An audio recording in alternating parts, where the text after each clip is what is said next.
నమస్తే, welcome to Shri Praveen news. ముందుగా headlines. ప్రముఖ రంగస్థల నటులు ఆచంట వెంకటరత్నం కాంస్య విగ్రహాన్ని ఆవిష్కరించిన మాజీ ఉపరాష్ట్రపతి వెంకయ్య నాయుడు. సినిమా ఆకర్షణ కాకుండా ప్రచారం, మాధ్యమాలు కూడా నాటక రంగానికి తగు ప్రాధాన్యత కల్పించాలని వెల్లడి. తమ సమస్యలు విన్నవించుకునేందుకు ప్రజా దర్బార్కు పోటెత్తుతున్న ప్రజలు. సమస్యలను పరిష్కారానికి కృషి చేస్తానన్న మంత్రి నారా లోకేష్ హామీ. ఉమ్మడి గోదావరి జిల్లాలో పర్యటించిన పౌర సరఫరాల శాఖ మంత్రి నాదెండ్ల మనోహర్. గత ప్రభుత్వం రైతులను సంక్షోభంలో నెట్టేసిందని ఆగ్రహం. తెలుగు నాటక ఖ్యాతిని ప్రపంచానికి చాటి చెప్పిన వ్యక్తి ప్రముఖ రంగస్థల నటులు ఆచంట వెంకటరత్నం నాయుడు అని మాజీ ఉపరాష్ట్రపతి వెంకయ్య నాయుడు కొనియాడారు. నాటక రంగం విరజిల్లాలనే ఉద్దేశంతోనే ప్రముఖ రంగస్థల నటులు ఆచంట వెంకటరత్న విగ్రహాన్ని ఆవిష్కరించారని చెప్పారు. సినిమా ఆకర్షణ కాకుండా ప్రచార, మాధ్యమాలు కూడా నాటక రంగానికి తగు ప్రాధాన్యత కల్పించాలని వెంకయ్య నాయుడు వెల్లడించారు. ప్రముఖ రంగస్థల నటులు ఆచంట వెంకటరత్నం కాంస్య విగ్రహాన్ని సోమవారం నాడు ఆవిష్కరించారు. ఈ వేడుకకు ముఖ్య అతిథిగా మాజీ ఉపరాష్ట్రపతి వెంకయ్య నాయుడు హాజరయ్యారు. ఈ కార్యక్రమంలో మంత్రులు కందుల దుర్గేష్, ఎమ్మెల్యే మండలి బుద్ధాప్రసాద్ పాల్గొన్నారు. ఈ సందర్భంగా వెంకయ్య నాయుడు మాట్లాడుతూ నాటకాలను ఆచంట వెంకటరత్నం వారసత్వం కొనసాగించాలని కోరారు. వినోదం ప్రజల వద్దకు రాకముందే నాటకాలే ప్రజలకు వినోదమని వివరించారు. ఆ కాలంలో వచ్చిన నాటకాలు ప్రజలను మంచి మార్గంలో నడిపించాయని చెప్పారు. దివంగత మాజీ ముఖ్యమంత్రి నందమూరి తారక రామారావు గొప్ప నటులని ప్రశంసించారు. సినిమాకి పై పూతలు పోయాల్సిన అవసరం ఉంటుంది, కానీ నాటకం నిజమని అభిప్రాయాన్ని వ్యక్తం చేశారు. నాటకం కష్టమైందని, ప్రతి డైలాగ్ గుర్తుపెట్టుకుని స్టేజిపై ప్రదర్శన చేయాలని వెంకయ్య నాయుడు వెల్లడించారు. సినిమా ప్రభావంతో నాటకాలు కొంత మనుగడ కోల్పోతున్నాయని, కానీ వారికి ప్రభుత్వం చేయూత అందిస్తే పోటీ ప్రపంచంలో మళ్లీ పూర్వ వైభవం సంతరించుకుంటాయని వెల్లడించారు. ప్రజా జీవితంలో ఒకటి సిద్ధాంతం, రెండు కొన్ని విలువలు, మూడు సాంప్రదాయాలు, వాటిని గౌరవించడం. ప్రజాప్రతినిధుల యొక్క దృష్టి అభివృద్ధి పైన ఉండాలి, పోలీస్ స్టేషన్ పైన కాదు, ఎంఆర్ఓ ఆఫీస్ మీద కాదు. ఇప్పుడు చాలామంది చూస్తున్నాం, ఎంఆర్ఓ ఆఫీస్ మీద పెత్తనం ఉంటే చాలు మనకి, లేకపోతే పోలీస్ స్టేషన్ మీద పెత్తనం ఉంటే చాలని. వాటి మీద పెత్తనం లేకుండా కూడా అభివృద్ధి కార్యక్రమాలు చేయవచ్చు. అనుభవం ఆ విధంగా చెప్తూ ఉంది. ఆ విధంగా ఆలోచనలు మార్చుకోవాల్సి ఉంది. అసెంబ్లీలో, పార్లమెంట్లో మాట్లాడేటప్పుడు మంచి భాష ఏదంటే అది వాడకుండా తిట్టుకోవడం, కొట్టుకోవడం అసెంబ్లీలో చూస్తున్నాం మనం. చైర్మన్ని కూడా ధిక్కరించి మాట్లాడతారు కొంతమంది. చైర్మన్ పైన చైర్మనే కాదు ఆయన, దయచేసి గుర్తుపెట్టుకోవాలి. Is the constitutional second highest authority, vice president of India. We have to respect the institution and respect the chair. ఆ డీటెయిల్స్ వాళ్ళు గొడవలు ఏందనేది నేను దానిలో జరిగిపోవాలనుకోండి. మనము చట్టసభల్లో సంప్రదాయాలను, ఉత్తమ సంస్కారవంతమైన భాషను ఉపయోగించాలి. మన రాష్ట్రంలో కూడా కొంత అనుభవం అయింది మనకి. ఇష్టమైనగా మాట్లాడడం, బూతులు మాట్లాడడం, ముఖ్యమంత్రిని, ప్రధానమంత్రిని, మంత్రులను, లేకపోతే ఎదుటి వాళ్ళను, ఆఖరికి వాళ్ళ కుటుంబ సభ్యులను గురించి, చెల్లెళ్ళ గురించి, భార్యల గురించి, తల్లుల గురించి మాడాల్సిన అవసరం ఉంది. ఈ పార్టీ వాళ్ళు, ఆ పార్టీ వాళ్ళు ఎవరి వ్యక్తులు గుర్తులు పెట్టుకొని చెప్పడాలి. దాని అవసరం ఏంటి? మనం చెప్పదలుచుకున్న విషయాన్ని గట్టిగా చెప్పాలి. అవతల వాడు తప్పు చేస్తే తప్పును వేరుతో చూపించాలి, నిలబెట్టాలి, నిలదీయాలి. నాకు బాగా గుర్తు, నేను మన జయపాలరెడ్డి గారు హయాంలో అసెంబ్లీలో ఉన్నాం. మేము చాలా గట్టిగా మాడేవాళ్ళం, మేము పరుషంగా మాడేవాళ్ళం. But never try to hit below the belt.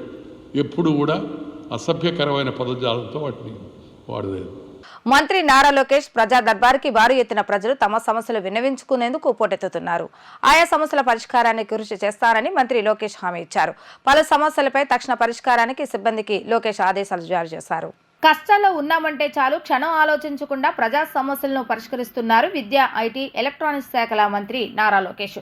ఉండవల్లిలోని తన నివాసంలో 24వ రోజు ప్రజా దర్బారుకు మంగళగిరితో పాటు రాష్ట్ర వ్యాప్తంగా ప్రజలు పెద్ద ఎత్తున తరలివచ్చారు. తమ సమస్యలను మంత్రి దృష్టికి తీసుకొచ్చారు. ప్రజల నుంచి వచ్చిన పలు విజ్ఞప్తులను తక్షణ పరిష్కారానికి సిబ్బందికి మంత్రి ఆదేశాలు జారీ చేశారు. దీంతో తమ కష్టాలు విన్నవించుకునేందుకు ప్రజా దర్బార్కు వచ్చిన ప్రజలు హర్షం వ్యక్తం చేస్తున్నారు. ఆటో కార్మికుల సంక్షేమం కోసం మంగళగిరిలో ఎంఎస్ఎంఈ ఆటో పార్క్ ఏర్పాటు చేయాలని మోటార్ టెక్నీషియన్ వర్కర్స్ యూనియన్ ప్రతినిధులు మంత్రి నారా లోకేష్ ను కలిసి కోరారు. మంచానికే పరిమితమైన తనకు పెన్షన్ మంజూరు చేసి ఆదుకోవాలని మంగళగిరికి చెందిన పిల్లి శివమ్మ విజ్ఞప్తి చేశారు. భర్తలేని తాను 3 పిల్లలతో 26 ఏళ్లుగా అద్దీంట్లో జీవనం కొనసాగిస్తున్నానని, ఇల్లు మంజూరు చేసి ఆదుకోవాలని మంగళగిరి నియోజకవర్గం ఆత్మకూరుకు చెందిన చింతల చెరువు మరియమ్మ కోరారు. విద్యుత్ బిల్లు అధికంగా వచ్చిందనే నెపంతో గత ప్రభుత్వం తొలగించిన దివ్యాంగ పెన్షన్ పునరుద్ధరించాలని తాడేపల్లికి చెందిన ఎన్ కేశవరావు విజ్ఞప్తి చేశారు. హత్యకు గురైన తన సోదరుడి డెత్ సర్టిఫికెట్ మంజూరుకు ఆదేశాలు ఇవ్వాలని తాడేపల్లికి చెందిన జి ప్రసాదరావు కోరారు. గత ప్రభుత్వం రైతులను సంక్షోభంలో నెట్టేసిందని మంత్రి నాదెళ్ల మనోహర్ పేర్కొన్నారు. కొనుగోలు చేసిన ధాన్యానికి రైతులకు డబ్బులు కూడా చెల్లించలేదని అన్నారు. 40,500 కోట్ల రూపాయలు సివిల్ సప్లై సంస్థ పేరు మీద గత ప్రభుత్వం రుణాలు తీసుకుందని వెల్లడించారు. గత ప్రభుత్వం ఆర్థికంగా చేసిన అరాచకాలకు బ్యాంకులు భయపడిపోయాయని అన్నారు. కూటమి సర్కార్ అధికారంలోకి వచ్చాక తాము ఫోన్ చేస్తుంటే బ్యాంకర్లు ఫోన్ ఎత్తడం మానేశారని మనోహర్ తెలిపారు. ఉమ్మడి గోదావరి జిల్లాలో పౌర సరఫరాల శాఖ మంత్రి నాదెండ్ల మనోహర్ పర్యటించారు. ఏలూరు, అమలాపురంలో రైతులతో నేడు ఆయన సమావేశమయ్యారు. 674 కోట్ల రూపాయల చెక్కులను పంపిణీ చేశారు. గోదావరి జిల్లాలో 35,374 మంది రైతులకు 674.47 కోట్ల రూపాయలు బకాయిలు పంపిణీకి ఏర్పాటు చేశారు. ఈ సందర్భంగా నాదెండ్ల మనోహర్ మాట్లాడుతూ జగన్ ప్రభుత్వ హయాంలో సివిల్ సప్లైస్ కు రైతులు ధాన్యం అమ్మారన్నారు. రైతులకు అప్పటి వైసీపీ సర్కార్ నగదు చెల్లించలేదని అన్నారు. రాష్ట్ర వ్యాప్తంగా 84,724 మంది రైతులకు 1,674 కోట్ల రూపాయల బకాయిలను జగన్ ప్రభుత్వం పెట్టిందని అన్నారు. కూటమి ప్రభుత్వం మొదటి దశలో 1,000 కోట్లను రైతులకు పంపిణీకి ఏర్పాటు చేస్తుందని అన్నారు. రైతులకు ఎక్కడ ఆర్థికంగా ఇబ్బంది పడకుండా, ఎటువంటి కష్టాలు లేకుండా పని చేయాలన్నదే కూటమి ప్రభుత్వం యొక్క లక్ష్యమని పేర్కొన్నారు. గతంలో దళాలు స్వార్థంతో రైతులను ఇబ్బంది పెట్టారని, వ్యాపారవేత్తలే కాదు రైతులు కూడా ఈజ్ ఆఫ్ డూయింగ్ బిజినెస్ చేయాలని, దానికి అనుగుణంగా చర్యలు చేపట్టామని మనోహర్ వెల్లడించారు. సివిల్ సప్లైస్ కార్పొరేషన్లో ప్రతి ఏటా మేము దాదాపు 20,000 కోట్ల రూపాయలు టర్నోవర్ చేస్తాం. గత 5 సంవత్సరాల్లో ఎంత ఆర్థికంగా నష్టం కలిగించారంటే ఈ కార్పొరేషన్కి 40,550 కోట్ల రూపాయల రుణాలు తీసుకున్నారు సివిల్ సప్లైస్ కార్పొరేషన్ నుంచి. ఏ విధంగా మనం రైతుల్ని ఆదుకోగలుగుతాం మాకు అర్థం కాలేదు. ఆ సందర్భంగా మా అధికారులు 1,674 కోట్ల రూపాయలు బకాయిలు ఉన్నాయి రైతులకి ఇంకా ఇవ్వాల్సిందంటే నిజంగా ఆ అవకాశం ఎట్లా కలుగుతుందా అని ఎదురు చూసాం. కానీ ధైర్యంగా మేము ఇంటర్నల్గా మేము మాట్లాడుకున్న టార్గెట్ పెట్టుకున్నాం. నెల రోజుల్లోపే మనం ఎట్టి పరిస్థితుల్లో సరే, ఎంత కష్టమైనా సరే మన రైతాంగానికి మనం ఈ నిధులు అందించేటట్టు మనం కష్టపడదాం అని చెప్పి అధికారులందరూ కూడా ఆ రోజు కూర్చున్నప్పుడు, తదనంతరం పాండ్యన్ గారిని ఢిల్లీ పంపించి అక్కడ నాబార్డు అధికారులతోటి, ఎన్సిడిసి అధికారులతోటి మాట్లాడి ఏదో విధంగా మనం రుణాలు తీసుకొద్దామని ఒక ప్రయత్నం చేశాం. మేము కాకినాడ పర్యటనలో ఆ రోజు అక్కడ పీడిఎస్ రైస్ని ఏ విధంగా దారి మళ్లించారో వాటిపైన మేము సమీక్షించుకుంటూ ఆ ప్రాంతంలో తిరుగుతున్నప్పుడు, ఆ రోజు వరకు బ్యాంకర్లు కూడా మేము ఫోన్ చేస్తే ఫోన్ ఎత్తేవాళ్ళు. కానీ ఆ రోజు నుంచి ఫోన్లు ఎత్తడం కూడా మానేశారు. వాళ్ళకు కూడా నమ్మకం కలగలేదు. ఎందుకంటే గత ప్రభుత్వం చేసిన అరాచకం ఎంత వెనకబడిపోయాం మన రాష్ట్రం ఆర్థికంగా అనేది చూసి చాలా వరకు వెనకడుగు వేశారు. 12 లక్షల కోట్ల రూపాయలు అప్పులు చేశారు. ఏ విధంగా ఈ అప్పుల్ని తీర్చాలి? మేము సివిల్ సప్లైస్ కార్పొరేషన్ నుంచి కూడా స్టాచ్యుటరీ పేమెంట్లు కొన్ని చేయాలి. అదే నెలలో మేము 2,000 కోట్ల రూపాయలు బ్యాంక్ ఆఫ్ బరోడా కట్టాలి. అర్థం కాని పరిస్థితుల్లో కూడా ధైర్యంగా మేము అందరం కూడా నిర్ణయించుకుని పాండ్యన్ గారిని ఢిల్లీకి వెళ్ళమన్నప్పుడు ఆయన అక్కడ అధికారులతో మాట్లాడి ముఖ్యమంత్రి గారి దృష్టికి తీసుకొచ్చినప్పుడు ముఖ్యమంత్రి గారు ఒకటే మాట చెప్పారు, ఎట్టి పరిస్థితుల్లో కూడా మీరు దీనిపైన ఫోకస్ పెట్టి త్వరలోనే మనం రైతులకు అందించేటట్టు మీరు చేయండి, దానికి సంబంధించిన దసరాలు మీరు ఇమీడియట్గా మూవ్ చేయమని ఆయన చెప్పినప్పుడు పవన్ కళ్యాణ్ గారి దృష్టికి తీసుకెళ్ళి సమన్వయపరుచుకుంటూ ఈ ఆర్థిక పరిస్థితుల్లో కష్టకాలంలో కూడా 1,000 కోట్ల రూపాయలు గత నెలలోనే మేము రైతులందరూ కూడా అందించడానికి ఒక అద్భుతమైన కార్యక్రమం ద్వారా మేము చేశాం. ఎయిడ్స్ వ్యాధి పట్ల పూర్తి అవగాహన కల్పించి వ్యాధిని నివారించేందుకు ప్రత్యేక అవగాహన కార్యక్రమాలు నిర్వహించడం జరుగుతుందని జిల్లా కలెక్టర్ డాక్టర్ జి సృజన అన్నారు. క్రమశిక్షణ జీవితమే ఎయిడ్స్ వ్యాధి రక్షణకు ఏకైక మార్గమని, వ్యాధిన బారిన పడిన వారి పట్ల వివక్షత చూపకుండా మనోధైర్యాన్ని నింపేందుకు ప్రతి ఒక్కరూ కృషి చేయవలసిన అవసరం ఉందని వెల్లడించారు. National AIDS control organisation, state AIDS control సంస్థ, వైద్య ఆరోగ్య శాఖల సంయుక్త ఆధ్వర్యంలో మొగల్రాజ్పురం సిద్ధార్థ ఆర్ట్స్ కళాశాల ఆడిటోరియంలో నిర్వహించిన హెచ్ఐవి అండ్ ఎస్టీఐ అవగాహన కార్యక్రమంలో భాగంగా మీకు తెలుసా ఇంటెన్సిఫైడ్ క్యాంపెయిన్ ను జిల్లా కలెక్టర్ జి సృజన జ్యోతి ప్రజ్వలన చేసి ప్రారంభించారు. అనంతరం జిల్లా కలెక్టర్ సృజన మాట్లాడుతూ గత 30 సంవత్సరాలుగా కేంద్ర రాష్ట్ర ప్రభుత్వాల దశల వారీగా నిర్వహించిన ప్రచార కార్యక్రమాల ద్వారా ఎయిడ్స్ మహమ్మారి భూతం అనే భయం పోగొట్టి ప్రజలు ధైర్యం కల్పించడం ద్వారా వ్యాధిగ్రస్తుల కేసుల సంఖ్యను దాదాపు 86% తగ్గించడం జరిగిందని అన్నారు. ప్రజల్లో మరింత అవగాహన కల్పించడం ద్వారానే ఎయిడ్స్ వ్యాధిని పూర్తి స్థాయిలో అరికట్టగలుగుతామని అన్నారు. గతంలో పులిరాజుకు ఎయిడ్స్ వస్తుందా అనే ఒక్క నినాదం ప్రజలను ఎంతో ఆలోచింపజేయగలిగిందని అన్నారు. నేటి మీకు తెలుసా క్యాంపెయిన్ ద్వారా ఎయిడ్స్ వ్యాధి ఏ విధంగా వ్యాపిస్తుంది, నివారణ మార్గాలు, వ్యాధి పరీక్షలు నిర్వహించుకోవటం, వైద్య సేవలు పొందటం, కండము వాడటం, వ్యాధి నివారణపై చర్చాగోష్ఠులు నిర్వహించడం, వ్యాధిగ్రస్తుల పట్ల వివక్ష చూపకుండా ఉండటం, టోల్ ఫ్రీ నంబర్ 1097 ద్వారా సహకారం పొందటం, వైరల్ లోడ్ తగ్గించడం వంటి అంశాలను మారుతున్న కాలానికి అనుగుణంగా ఆధునిక ప్రచార పద్ధతుల ద్వారా ప్రజలకు చేరువ చేసేందుకు చర్యలు తీసుకోవటం అభినందనీయమన్నారు. వ్యాధి వ్యాప్తిని అరికట్టడంలో ముఖ్యంగా ప్రజల క్రమశిక్షణ జీవితాన్ని పాటించవలసిన అవసరం ఉందని అన్నారు. చెడు వ్యసనాలు, విచ్చలవిడి శృంగారానికి పాల్పడడం వంటి వాటికి దూరంగా ఉండటం ఉత్తమమైన మార్గమని ఆమె అన్నారు.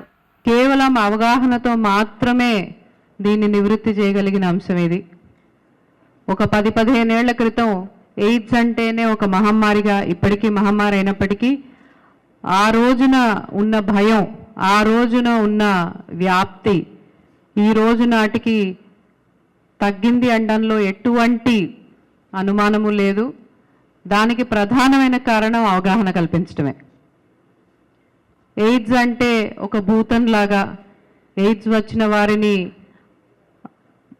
వివక్షతో చూస్తూ, అవగాహన లోపం వల్ల భయపడిన రోజుల నుంచి అవగాహన పెంచుకుంటూ తెలుసుకోవడానికి అవసరమైన మెటీరియల్ అంతా అవైలబుల్గా ఉంచుకుంటూ ఆ వ్యాప్తికి తగ్గించడం కోసం ఏపీ శాక్స్ వారు కానీ నాకో ఆధ్వర్యంలో చేసిన కార్యక్రమాలు ఎప్పటికీ మర్చిపోవటానికి వీల్లేదు. ఇంతకుముందు మనందరికీ తెలుసు, చిన్నగా ఉన్నప్పుడు పులిరాజాకి ఎయిడ్స్ వచ్చిందా అనే ఒక ఫేమస్ ట్యాగ్ లైన్తో మనం ఈ ప్రచారాన్ని చాలా విస్తృతంగా ప్రజల్లోకి తీసుకెళ్లే ప్రయత్నం చేశారు. అది చాలా ఒక గేమ్ చేంజర్గా పనిచేసింది అనడంలో ఎటువంటి అనుమానం లేదు. ముందుగా ఎయిడ్స్ అనేది ఇప్పటికీ కూడా, ఈ రోజున కూడా ఒక క్యూర్ లేని జబ్బు అనే విషయం మనందరికీ తెలుసు. కేవలం నివారణ, నియంత్రణ మాత్రమే ఈ రోజున కూడా మన ముందుండే సమాధానాలు. దానికోసమే అందులో భాగంగానే ఒక రెస్పాన్సిబుల్ లైఫ్ స్టైల్ మనందరం అలవర్చుకోవడం కోసం ఎటువంటి లైఫ్ స్టైల్ చేంజెస్ తీసుకురావాలి. స్పెషలీ చిన్న వయసులో ఉండేవాళ్ళు, అడాలసెంట్స్లో ఉండేవాళ్ళు, చాలా సులభంగా ఇన్ఫ్లుయెన్స్కి గురయ్యేవాళ్ళు, అంటే ఒక ఇంప్రెషనబుల్ మైండ్ ఉండే ఏజ్లో ఉండే వాళ్ళు తెలుసుకోవాల్సిన అవసరం ఎంతైనా ఉంది. ఎందుకంటే వ్యాప్తి అనేది అక్కడి నుంచే ఎక్కువగా ఉంటుంది. గోదావరి కృష్ణ సంగమ ప్రాంతమైన పవిత్ర సంగమం ఫెరీ వద్ద నెల రోజుల్లోగా కృష్ణమ్మ హారతి కార్యక్రమాన్ని పునరుద్ధరించేందుకు అవసరమైన చర్యలు తీసుకున్నట్లుగా రాష్ట్ర దేవాదాయ ధర్మాదాయ శాఖ మాతిలు ఆనం రామనారాయణ రెడ్డి వెల్లడించారు. రానున్న రోజుల పవిత్ర సంగమం వద్ద కేవలం కృష్ణమ్మ హారతికే పరిమితం కాకుండా ఆ ప్రాంతాన్ని ఒక పవిత్ర ఆధ్యాత్మిక మరియు పర్యాటక ప్రాంతంగా తీర్చిదిద్దేందుకు వీలుగా తగిన చర్యలు తీసుకోవాలన్నది ప్రభుత్వం యొక్క ఉద్దేశమని, ఆ దిశగా తగిన చర్యలు తీసుకోనున్నట్లుగా స్పష్టం చేశారు. రాష్ట్ర సచివాలయంలో కృష్ణమ్మ హారతి కార్యక్రమం పునఃప్రారంభానికి సంబంధించి ఏర్పాటైన మంత్రుల బృందం సమావేశం మంత్రి ఆనం రామనారాయణ రెడ్డి అధ్యక్షతన జరిగింది. ఈ సందర్భంగా ఆయన మాట్లాడుతూ, గతంలో సీఎం చంద్రబాబు నాయుడు ఆధ్వర్యంలో పవిత్ర సంగమం వద్ద కృష్ణమ్మ హారతిని ఒక పవిత్ర ఆధ్యాత్మిక కార్యక్రమంగా నిత్యం నిర్వహించడం జరిగిందని గుర్తు చేస్తారు. అయితే గత 5 ఏళ్ల కాలంలో ఈ కార్యక్రమాన్ని నిర్వహించకుండా గత ప్రభుత్వం నిర్లక్ష్యం చేస్తుందని, మరలా కృష్ణమ్మ హారతిని నెల రోజుల్లోగా పునఃప్రారంభించాలని ముఖ్యమంత్రి నిర్ణయం తీసుకున్నారని పేర్కొన్నారు. కావున కృష్ణమ్మ హారతి నిర్వహణకు గాను పవిత్ర సంగమం ఇబ్రహీంపట్నం ఫెరీ వద్ద అవసరమైన కనీస మౌలిక సదుపాయాలైన రహదారులు, విద్యుత్, బస్సు రవాణా, పారిశుద్ధ నిర్వహణ వంటి సదుపాయాలను పూర్తి స్థాయిలో పునరుద్ధరించేందుకు సంబంధిత శాఖల అధికారులు యుద్ధ ప్రాతిపదికన చర్యలు తీసుకోవాలని చెప్పారు. ముఖ్యంగా ఎన్టీఆర్ జిల్లా యంత్రాంగం, జలవనరులు, సిఆర్జీ, దేవాదాయ శాఖ, దుర్గామల్లేశ్వర స్వామి దేవస్థానం, పోలీస్, ట్రాన్స్కో, మున్సిపల్ తదితర శాఖల అధికారులు వారి స్థాయిలో సమన్వయ సమావేశం నిర్వహించుకొని తగు చర్యలు చేపట్టాలని మంత్రి ఆదేశించారు. తమిళ స్టార్ నటుడు విక్రమ్ విజయవాడలో సందడి చేశారు. ఆయన నటించిన historical fantasy action movie Thangalaan ఈ నెల 15వ తేదీన ఆడియన్స్ ముందుకు రానుందని తెలిపారు. సినిమా చూస్తున్నంతసేపు ప్రేక్షకులు మరో ప్రపంచంలో విహరిస్తారని పేర్కొన్నారు. ఈ నేపథ్యంలో సినిమా ప్రమోషన్ లో భాగంగా సినిమా బృందం విజయవాడ సందడి చేస్తుంది. ఈ సందర్భంగా బాబాయ్ హోటల్లో టిఫిన్ చేసి తంగలన్ మూవీ టీం సందడి చేస్తుంది. నాయకులు విక్రమ్, మాళవిక మోహన్ హోటల్కు వచ్చిన వారితో సరదాగా ముచ్చటించారు. అభిమానులతో కలిసి సెల్ఫీలు దిగారు. కర్ణాటకలోని కోలార్ బంగారు గనుల్లో కార్మికుల జీవితాల ఆధారంగా ఈ సినిమాను రూపొందించారు. ఈ సందర్భంగా విక్రమ్ మాట్లాడుతూ తాను ఇప్పటి వరకు చాలా సినిమాల్లో నటించినప్పటికీ ఏ సినిమా కోసం ఇంతగా కష్టపడలేదని పేర్కొన్నారు. భిన్నమైన కథలో గ్లామర్కు అస్సలు చోట్లేదని అన్నారు. సినిమా చూస్తున్నంతసేపు ప్రేక్షకులు మరో ప్రపంచంలో విహరిస్తారని పేర్కొన్నారు. ఈ సినిమాకు సెకండ్ పార్ట్ కూడా ఉంటుందని తెలిపారు.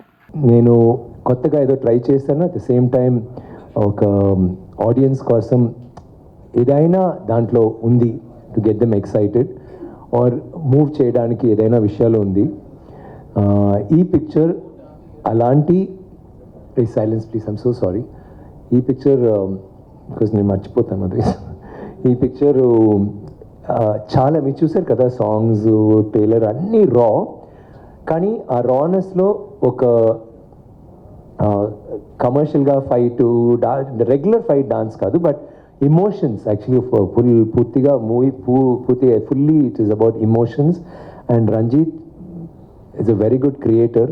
ఆయన ఎప్పుడు ఆ పిక్చర్ చేస్తే ఒక కొత్త లోకంలోకి తీసుకెళ్తున్నారు. అండ్ ఇది అలాంటి జస్ట్ లైక్ సార్పట పరంపర మీరు చూసారు కదా, ఇట్స్ అబౌట్ బాక్సింగ్. కొత్తగా ఉంది, ఏంట్రా అది ఈ లోగో ఇలా ఉందండి అంటే అందరికీ ఒక ఫీలింగ్ వచ్చింది. లైక్ వైజ్ ఇది కలోనియల్ టైమ్స్లో మన అందరికీ జరిగిన చిల విషయాలు ఈ పిక్చర్లో ఉన్నాయి. కానీ ఇది అది గురించి ఇప్పుడు 12 years a slave అని ఉంది కదా ఇంగ్లీష్లో, అంత సాడ్నెస్, డిప్రెసివ్ ఇది కాదు. ఇది కొంచెం అడ్వెంచర్ ఉంది, కొంచెం ఫ్యాంటసీ ఉంది, కొంచెం యాక్షన్, రొమాన్స్ అంటే ఇప్పుడు నాకు పార్వతి గారు నా భార్య దీంట్లో. I've never worked with anybody so encouraging, so supportive, and who's a constant cheerleader, who's trying to make you do better in a shot which also has him. That is very rare. You don't see that. You know, actors are only thinking about themselves and showing their best version, right? He will be in the same shot, and if the camera's on me, he's giving me cues and he'll be like, now do this, now do that. He'll be giving me tips, which nobody does.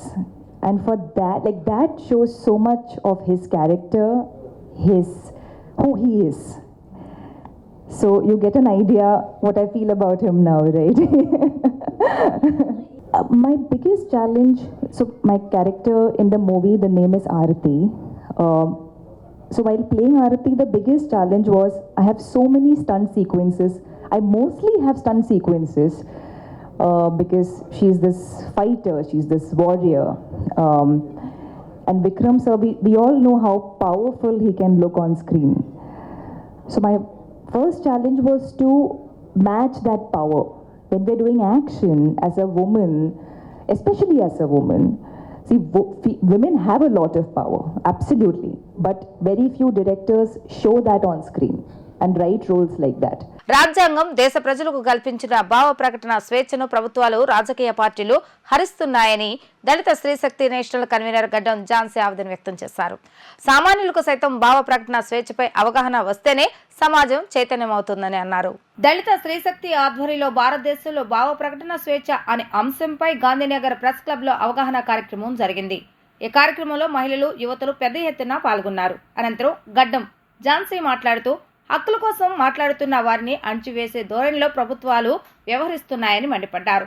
రాజ్యాంగం కల్పించిన హక్కును హరించి వేసే విధంగా ప్రజల వారిని వినిపిస్తున్నా వారిని వేధింపులకు గురి చేస్తున్నారని, ప్రభుత్వాలకు గుణపాఠం కావాలంటే సామాన్యుడికి సైతం భావ ప్రకటన స్వేచ్ఛపై అవగాహన రావాలని వ్యాఖ్యానించారు. అప్పుడే సమాజంలో చైతన్యం వచ్చి మానవ హక్కులు రక్షించబడతాయని ఆమె తెలిపారు.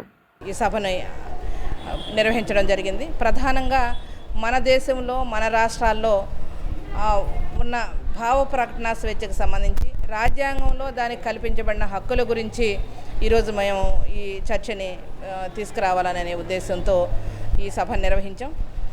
ముఖ్యంగా రాజకీయ నాయకులు కానివ్వండి, బయట సమాజంలో ఉన్న వ్యక్తులు కానివ్వండి, ఈ స్వేచ్ఛని ఎంతగా హరిస్తూ ఉన్నారు. అసలు భావ ప్రకటన స్వేచ్ఛ అంటే ఏంటి, మనం ఏ ఏ విషయాల గురించి ఎంతవరకు మాట్లాడాలి, ఎంత దాన్ని మనం నిబద్ధతగా ఉండాలి అనే అనేక అంశాలని ఈ సమాజంలో చాలామందికి తెలియకుండా ఉండడం వలన వ్యక్తి స్వేచ్ఛని హరించే అనేక రూపాల్లో ఇది కూడా భావ ప్రకటన స్వేచ్ఛని దుర్వినియోగపరుస్తూ ఉండడం అనేది చాలా క్యాజువల్గా జరుగుతుంది. దీనికి సామాన్య మానవులకి అవగాహన లేకుండా ఉండడం అనేది చాలా వేదనకరం. అందుకనే ఈరోజు ఈ భావ ప్రకటన స్వేచ్ఛ అనే దాని మీద మేము మాట్లాడాలి అనే ఉద్దేశంతో ఈ సమావేశాన్ని ఏర్పాటు చేసాం. అంటే వార్తాపత్రికలు కానివ్వండి, సోషల్ మీడియా కానివ్వండి, చాలా వరకు 90% వరకు ఈ భావ ప్రకటన స్వేచ్ఛను దుర్వినియోగపరుస్తూ ఉన్నాయి. అంటే ధ్రువరాతే లాంటి మహా మేధావులు, రాజకీయ సామాజిక విశ్లేషకులు ఉన్నారు, కానీ వాళ్ళు 1% మాత్రమే ఉన్నారు. వాళ్ళకి ఈ సమాజం నుంచి కానీ మేధావుల నుంచి కానీ సపోర్ట్ లేకుండా భావ ప్రకటన స్వేచ్ఛ గురించి మాట్లాడే వాళ్ళని ఒక దుర్మార్గులుగా, ఒక రాజకీయాలకి ప్రభుత్వానికి వ్యతిరేకులుగా చిత్రించడం అనేది కూడా జరుగుతూ ఉంది. వీటన్నిటి మీద సమాజానికి అవగాహన కల్పించాలనే ఉద్దేశంతోనే ఈ సభని ఈరోజు నిర్వహించాం. Thank you so much. Krishna Godavari బేసిన్లలో తీసుకునే గ్యాస్ ఆయిల్పై ఆంధ్రప్రదేశ్ ప్రజలకు 50% వాటా ఇవ్వాలని fight for AP's gas share ప్రతినిధి డాక్టర్ రాజ్మోహన్ డిమాండ్ చేశారు. రాష్ట్ర వనరులను అమ్మానికి దోచిపెడుతూ ప్రజలకు అన్యాయం చేస్తున్నారని ఆవేదన వ్యక్తం చేశారు. గాంధీనగర్లోని ప్రెస్ క్లబ్ లో కృష్ణా గోదావరి బేసిన్ గ్యాస్ చమురు ప్రజల సొత్తు అనే అంశంపై రౌండ్ టేబుల్ సమావేశం జరిగింది. ఈ సమావేశానికి వడ్డే శోభనాధీశ్వరరావుతో పాటు వివిధ సంఘాల నాయకులు, ప్రముఖులు హాజరయ్యారు. అనంతరం రామ్మోహన్ మాట్లాడుతూ 30% వనరులు రాష్ట్రం నుంచి ఎగుమతి అవుతున్నాయని అన్నారు. కానీ ఆంధ్రప్రదేశ్ ప్రజలకు ఎటువంటి రాయితీలు ఉండటం లేదని ఆవేదన వ్యక్తం చేశారు. గ్యాస్ ఆయిల్పై 50% వాటాను ప్రజలకు ఇవ్వాల్సిన బాధ్యత ప్రభుత్వాలపై ఉందని అన్నారు. కార్పొరేట్ శక్తులకు చమురును కట్టబెట్టడం దుర్మార్గమని విమర్శించారు. దీనిపై భవిష్యత్తులో పోరాటం చేసే దిశగా సమావేశంలో చర్చించి నిర్ణయాలు తీసుకుంటామని చెప్పారు. మన సముద్ర తీరంలోనూ భూమి మీద కూడా ఆయిల్ నిక్షేపాలు బయటపడినాయి, గ్యాస్ నిక్షేపాలు బయటపడినాయి. ఈ పడినటువంటి ఆయిల్ని కానీ ఈ గ్యాస్ని కానీ 1500 కిలోమీటర్ల దూరం ఉన్నటువంటి గుజరాత్కి, మహారాష్ట్రకి తరలించి అక్కడ పారిశ్రామికంగా వాళ్ళు అభివృద్ధి చెందుతున్నారు. మనకి ₹1 ఇవ్వట్లేదు, 1 కిలో గ్యాస్ ఇవ్వట్లేదు, 1 సిలిండర్ గ్యాస్ ఇవ్వట్లేదు, 1 లీటర్ పెట్రోల్ ఇవ్వట్లేదు. కానీ పెట్రోలు ₹100 పైన మనం కొనుక్కోవాల్సిన పరిస్థితి వస్తుంది. మనకి ఇంకా ఆయిల్ ఉన్నటువంటి రాష్ట్రాల్లో లీటర్ ₹2 దొరుకుతుంది. మనకి ఇక్కడ పక్కన కాకినాడలో తయారవుతున్నా కానీ, వెలికి తీస్తున్నా కానీ మనకి ఏమీ సదుపాయం కలగట్లేదు.